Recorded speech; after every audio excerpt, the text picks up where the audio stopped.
تو چند باتیں آپ کی خدمت میں پیش کروں گا، تو چار کی طرف باتیں سمجھ میں آئیں تو عمل کر لیے گا، نہیں آئے تو نہیں کیجیے گا۔ اللہ میاں خود ہی پوچھ لے گا کہ جب کھوپڑی میں بات آ رہی تھی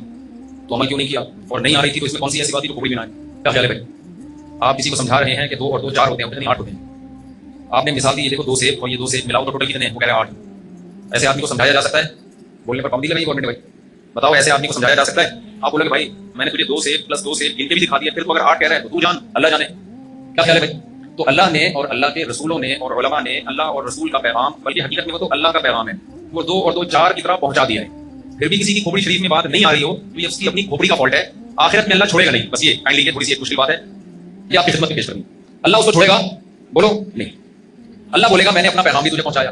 پیغمبروں کے ذریعے بھی پیغام پہنچایا، پھر پیغمبروں کی تعلیمات کو قیامت تک کے لیے میں نے محفوظ کیا، علماء کے ذریعے پیغام پہنچایا۔ تو ہر ایک کی بات غور سے سنتا تھا، دھیان دیتا تھا، عمل کی کوشش کرتا تھا۔ تجھے ڈاکٹروں نے بتایا کہ تو شوگر کا مریض ہے، لڈو نہ کھا، تجھے سمجھ میں آ گیا کہ لڈو تجھ پہ سوٹ نہیں کرتا۔ ایک دو دفعہ تو نے رسولے کھائے تو تیری طبیعت خراب ہوئی، اگلی دفعہ تو نے لڈو چھوڑ دیا۔ لیکن تجھے پیغمبروں نے بار بار کچھ باتیں سمجھائیں کہ ان باتوں کا قبر میں بھی سوال ہوگا، آخرت میں بھی سوال ہوگا۔ یہ باتیں تجھے پہلے سے ان باتوں کی تیاری کرنی ہے۔ تو دنیا میں کسی خاص مقصد کے لیے آیا ہے، ڈبو کھیلنے کے لیے، اسنوکر کھیلنے کے لیے، پبجی کھیلنے کے لیے، ڈرامے دیکھنے کے لیے، فلمیں اور اردو کی تو قصے ختم ہی نہیں ہو رہی۔ ڈراموں سے یاد آیا، میں لوگوں سے کہتا ہوں کہ ڈرامے دیکھیں، اردو چل رہا ہے، میں نے کہا تو ختم ہو جائے گا، تیری نسلیں آئیں گی وہ قصے ختم نہیں ہوں گی، چھوڑ کوئی اور کام کر تو پیغمبروں نے سمجھایا بھائی تیرا دنیا میں آنے کا ایک مقصد ہے، اس مقصد کو تو فوکس کرے گا تو کامیاب ہوگا، نہیں کرے گا تو کامیابی کا سکسیس کا دھوکہ ہے، حقیقت میں کامیابی نہیں ہے۔ کل مجھے کسی نے مائیکل جیکسن کے کلپ بھیجا، میرے مائیکل جیکسن کے بہت بیانات ہیں نا، تو مائیکل جیکسن کی کلپ بھیجتے رہتے ہیں لوگ۔ اس نے کہا کہ مائیکل جیکسن کی شہرت دیکھو کتنی تھی، بہت زیادہ شہرت، انہیں دکھایا گاڑی سے اتر رہا ہے تو لوگ بے ہوش ہو کے اس کے اوپر گر رہے ہیں، گاڑی سے پتہ نہیں کسی جاپان میں جا رہا تھا، کہاں جا رہا تھا، جاپانیوں کو اس کا گانا سمجھ میں نہیں آتا۔ یعنی آپ اندازہ لگاؤ جاپان میں استقبال ہو رہا ہے، حالانکہ جاپانیوں کو مائیکل جیکسن کے گانے کا ایک لفظ بھی سمجھ میں نہیں آتا، لیکن اس کا دھڑکنے کا اسٹائل ان کو ایسا لگ رہا ہے کہ وہ لوگ گر گر کے مر رہے ہیں۔ تو اس شہرت کے پیچھے جب دنیا دیکھتی ہے کہ اتنی شہرت اتنی عزت، تو انسان کا دل مائل ہوتا ہے کہ نہیں ہوتا؟ اور وہ کامیابی کس کو سمجھتا ہے؟ عزت کو، پیسے کو اور شہرت۔ پیغمبر یہ بتانے کے لیے آئے بھائی 2 ٹکے کی اس کی شہرت کی اوقات، آپ کو جملہ کمپلیٹ کرنا پڑے گا، یہ جو شہرت اور یہ جو دولت ہے نا، آخرت کے مقابلے میں اس کی 2 ٹکے کی اوقات نہیں۔ ٹھیک، انہوں نے مجھے بتایا کہ بیان میں خواتین بھی ہیں، میں نے لوگوں کو بتایا کہ جب بیان میں خواتین مجھے بتا دیا کرو تاکہ میں 4 شادیوں کے حاضر حل کروں۔ مفتی طارق مسعود صاحب السلام علیکم۔ میں نہیں جانتی تھی کہ آپ اتنے زیادہ بہادر ہیں، اتنے زیادہ بہادر ہیں کہ آپ قبرستان میں اب مردوں سے خطاب کرنا آپ نے شروع کر دیا ہے، کیونکہ ایسے لگ رہا تھا جیسے بار بار آپ ذکر کر رہے ہیں نا کھوپڑی کا، آپ کی کھوپڑی میں سمجھ نہیں آئی، کیونکہ زندہ انسانوں سے جب ہم بات کرتے ہیں تو کھوپڑیوں سے تو مخاطب نہیں ہوتے، ہمارے سامنے انسان موجود ہوتے ہیں، ہم ان کی بحیثیت انسان عزت کرتے ہیں، بحیثیت مسلم بھی عزت کرتے ہیں، تو کھوپڑیوں سے تو ہم کبھی مخاطب ہی نہیں ہوتے۔ تو مجھے بڑا اچھا لگا کہ آپ ماشاءاللہ سے قبرستان میں چلے گئے اور جا کے وہاں پہ آپ نے مردوں سے خطاب کیا، اور رہ جاتی بات آپ کی کہ دنیا کے بارے میں آپ نے جو نقطہ نظر پیش کیا، تو ماشاءاللہ اور الحمدللہ کہ قبرستان والوں کو تو نہ کپڑوں کی ضرورت ہوتی ہے، نہ جوتوں کی، نہ کھانے کی، نہ پینے کی، تو یہ لیکچر ہونا ہی ان کے لیے چاہیے تھا کہ زندگی ان کے پاس نہیں ہے تو انہیں کس چیز کی ضرورت ہے۔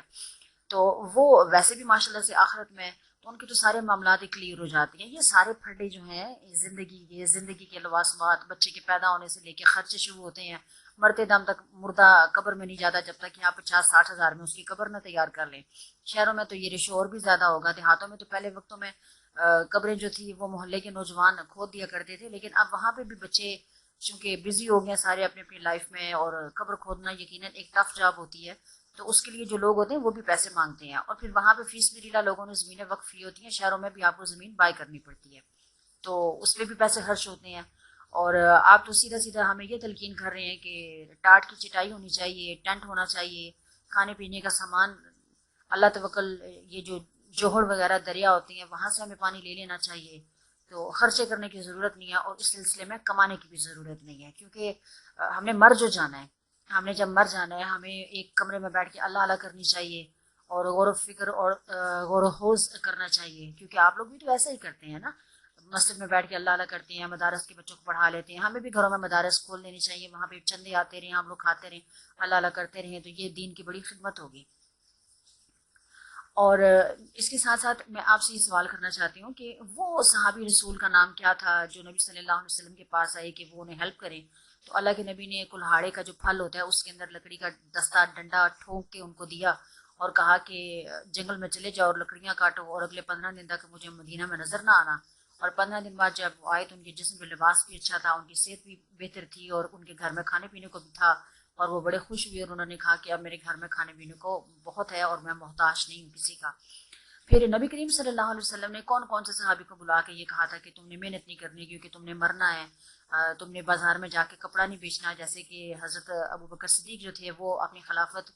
خلیفہ بننے کے دوسرے دن ہی مدینہ کے بازاروں میں جا کے کپڑا بیچنا شروع ہو گئے تھے، تو عمر، ابو عبیدہ بن جرا اور علی آپس کے مشورے کی وجہ سے انہوں نے ان کے لیے ایک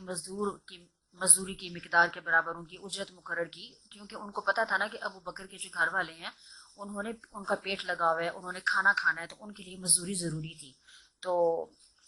ان تینوں اصحاب کی درست اور صائب رائے کے بعد ابو بکر جو تھے وہ صرف خلافت کے امور کے لیے انہوں نے اپنے آپ کو چھوڑ دیا، تو ان کو وہ اجرت مل جایا کرتی تھی۔ تو آپ یہ جو آپ کا ٹائٹل بھی ہے کہ کامیابی کی زندگی آخرت کی زندگی ہے، تو کون کافر اس سے انکار کرتا ہے کہ کامیابی کی زندگی آخرت کی زندگی نہیں ہے؟ لیکن کیا اللہ تعالیٰ نے آپ کو دنیا میں کہا ہے کہ ٹاٹ پہن لو اور جنگلوں میں نکل جاؤ اور اللہ اللہ اللہ اللہ اللہ کی مالا جپنا شروع ہو جاؤ؟ کہ اللہ تعالیٰ نے اس کی تلقین کی ہے؟ بلکہ قرآن پاک میں تو بے شمار جگہ پہ اللہ تعالیٰ نے رہبانیت کی نفی کی ہے کہ تم لوگوں نے ایسے نہیں کرنا۔ ایک میں نے یہ بھی پڑھا کہ نبی صلی اللہ علیہ وسلم بیٹھے ہوئے تھے اور ایک مزدور جاتا ہے مزدوری کرنے کے لیے، اور آپ اس کو دیکھتے ہیں، اور شام کو بھی جب آپ اس کو دیکھتے ہیں اس کے کپڑے بھی گندے، ہاتھ پاؤں بھی گندے، تو آپ اس کو بہترین انسان قرار دیتے ہیں جو اپنی بیوی بچوں کے لیے کمانے کے لیے نکلا ہے۔ پھر آپ نے اس مرد کی کمائی کو، اس مرد کو بہترین قرار دیا ہے جو بیوی بچوں کو کھلاتا ہے، اور مرد کا کھلانا اپنی فیملی کے لیے اس کا بہترین صدقہ ہوتا ہے۔ تو جب وہ کمائے گا نہیں تو کھلائے گا کیسے؟ تو اچھی بات ہے کہ آپ کا لیکچر قبرستان میں تھا، کھوپڑیوں سے آپ نے لیکچر ایڈریس کیا کھوپڑیوں سے، تو الحمدللہ وہ اس چیز سے آ رہی ہیں، انہیں کوئی ضرورت نہیں ہے لباس کی، خوراک کی، ایجوکیشن کی، اچھے گھر کی۔ آپ اور جس انداز سے آپ بات کر رہے ہیں، چلے کوئی بات نہیں، اب ہمارے مدارس کے مولویوں کا یہی لیول ہے تو ہم کیا کر سکتے ہیں۔ لیکن اب پرابلم یہ نا کہ انٹرنیشنلی جب آپ لوگ ریکگنائز ہوتے ہیں، جانے جاتے ہیں، تو بے شمار لوگ آپ کو سنتے ہیں پوری دنیا میں، اور آپ لوگ ان لوگوں کے لیے کسی درجے میں شرمندگی کا سبب کیوں بنتے ہیں؟ وہ آپ کا تعارف کیا کہہ کے باہر بچے کروائیں گے، پاکستان کے نہ ہوں، انڈیا کے ہوں، جو بھی اردو اسپیکنگ بچے ہیں، تو وہ کیا تعارف کروائیں گے کہ ہمارے جو مولوی ہیں مساجد کے یا مدارس کے، ان کا انٹلیکچوئل لیول یہ ہے کہ وہ کھوپڑیوں سے بات کرتے ہیں، انسانوں سے یا مسلمانوں سے وہ ایڈریس ہی نہیں کرتے ہیں۔ آپ کا جو لیکچر ہونا چاہیے وہ اس بات پہ ہونا چاہیے کہ موجودہ حالات میں مسلمان کیسے بہتر طریقے سے کما سکتے ہیں، بہتر طریقے سے اپنی فیملی کو فائنینس کر سکتے ہیں، ان کا خیال رکھ سکتے ہیں، کون کون سے میتھڈ وہ اختیار کر کے اپنے گھر والوں کے لیے حلال رزق کما کے لے کر جا سکتے ہیں۔ آپ کا فوکس اس بات پہ ہونا چاہیے۔ آپ کا فوکس اگین اس بات پہ بھی ہونا چاہیے کہ آپ 5 وقت کی نماز پڑھتے ہوئے حلال کیسے کما سکتے ہیں، آپ تجارت میں آنیسٹی برتتے ہوئے حلال کیسے کما سکتے ہیں۔ آج مہنگائی بہت زیادہ ہے، ہمارا بچہ ینگ جو نوجوان ہے، ان کے لیے کوئی منزل نہیں ہے، کوئی گول نہیں ہے، وہ بہت پریشان ہے، وہ کاروبار کی طرف کیسے آ سکتے ہیں؟ ٹماٹر لگانا، ریڑھی لگانا، اگر آپ ٹماٹروں کی جگہ پہ، ریڑھیوں کی جگہ پہ اگر بزنس ورڈ بول لیتے تو وہ اس بندے کو بھی سمجھ آتا، اور وہ نہ آپ کے لیے تحقیر آمیز گفتگو ہوتی، نہ ہی کسی اور کے لیے ہوتی۔ اللہ تعالیٰ آپ کو ہدایت دے اور صراط مستقیم سے نوازے، کیونکہ جس صراط مستقیم پہ آپ پہ ہیں، آپ موجود ہیں، وہاں پہ آپ بے شمار لوگوں کے ایمان کو متزلزل کرنے کے لیے بہت کافی ہے۔ آپ کا بہت شکریہ۔ اللہ حافظ۔